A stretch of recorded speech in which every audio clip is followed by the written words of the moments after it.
Hello everyone, কেমন আছো তোমরা সবাই? আমি মাম্পি চলে এসেছি আর একটি নতুন ভিডিও নিয়ে তোমাদের সাথে শেয়ার করার জন্য। আজ তোমাদের সাথে শেয়ার করব শিখরপুর রথযাত্রা উৎসব 2025।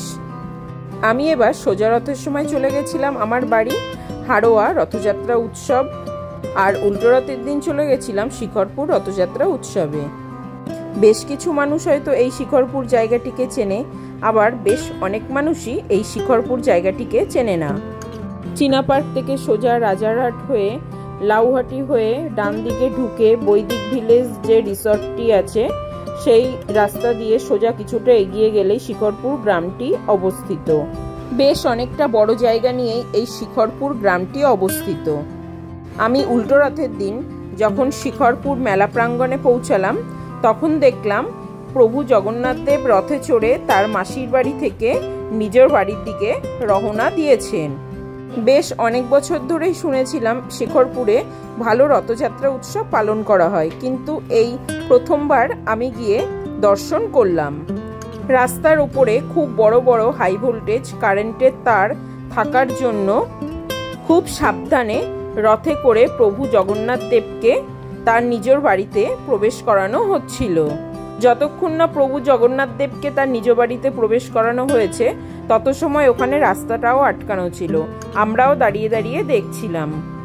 এরপর প্রভুর রথ তার বাড়ি চলে যাওয়ার পর আমরা মেলা প্রাঙ্গণে উপস্থিত হলাম।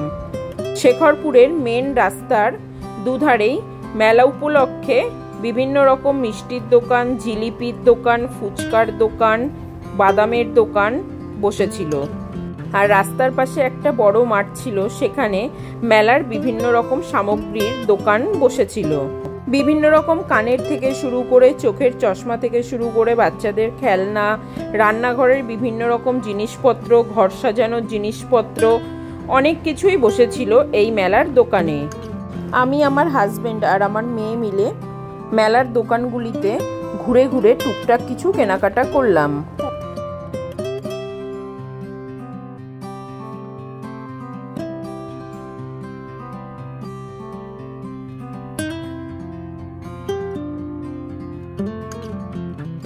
মেলার মধ্যে বেশ কয়েকটা দোকান বসেছিল, যেখানে 10 টাকা, 15 টাকা ও 20 টাকা দামের বিভিন্ন রকম সামগ্রী পাওয়া যাবে।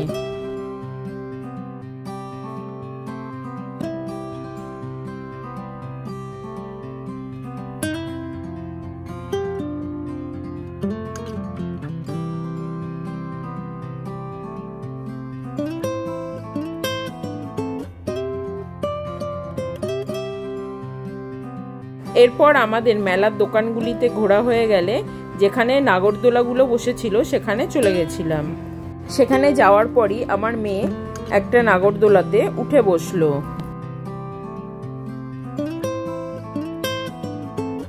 আমার মেয়ে যে নাগরদোলাটায় বসেছিল আরো 2-4টে বাচ্চা হয়ে যাওয়ার পর নাগরদোলা চালানো শুরু করে দিল। মেয়ে তো নাগরদোলা চলছে, কিন্তু মেয়ের মা নাগরদোলা চড়তে ভীষণই ভয় পায়, তো কি করবে দাঁড়িয়ে দাঁড়িয়ে?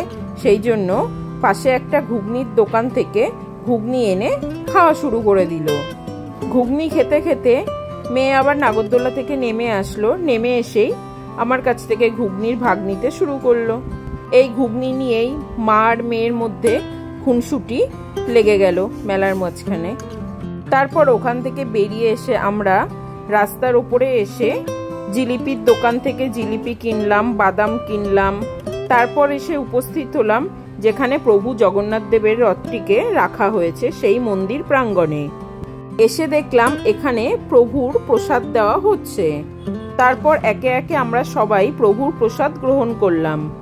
আর আমি এখানে এসে এত অবাক হয়ে গেলাম, মন্দির প্রাঙ্গণটি অনেকটা বড় আর অনেকটা জায়গা নিয়ে তৈরি করা। বেশ অনেক রকম ঠাকুরের মন্দির করা এখানে ছোট ছোট করে। এখানে আমি তোমাদেরকে পুরো মন্দির প্রাঙ্গণটি ঘুরে দেখাচ্ছি।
এখানে মন্দির প্রাঙ্গণটি পুরো ঘুরে নেওয়ার পর আমরা শিখরপুর থেকে চলে এসেছিলাম আবার রাজারহাটে। আর রাজারহাটে এসে আমাদের রাজারহাট কাজিয়ালপাড়া রথযাত্রা উৎসবে চলে গেছিলাম। এখানেও রথ হয়, কিন্তু ছোট করে হয়। যেহেতু বাড়ির পাশের রথ, না দেখলে মনে হয় যেন মিস করে গেছি, তাই একটু এখানেও রথের মেলা থেকে ঘুরে আসলাম। এই রথটি হলো আমাদের কাজিয়ালপাড়ার রথ। আর এই রথের পাশে আরেকটি ছোট করে সুন্দর রথ সাজানো হয়েছিল, যেখানে সুন্দরভাবে প্রভু জগন্নাথ দেব, বলরাম দেব আর মা সুভদ্রা বসেছিলেন। 2025 সালের রথের মেলার ভিডিও এই পর্যন্তই। তোমাদের সাথে আমি যতটা রথের মেলায় ঘুরেছি এবং রথযাত্রা উৎসবে গেছি, পুরো ভিডিওটাই তোমাদের সাথে শেয়ার করলাম। তোমাদের ভিডিওটি ভালো লেগে থাকলে অবশ্যই লাইক, কমেন্ট এবং শেয়ার করে দিও, আর চ্যানেলটি সাবস্ক্রাইব করে দিও।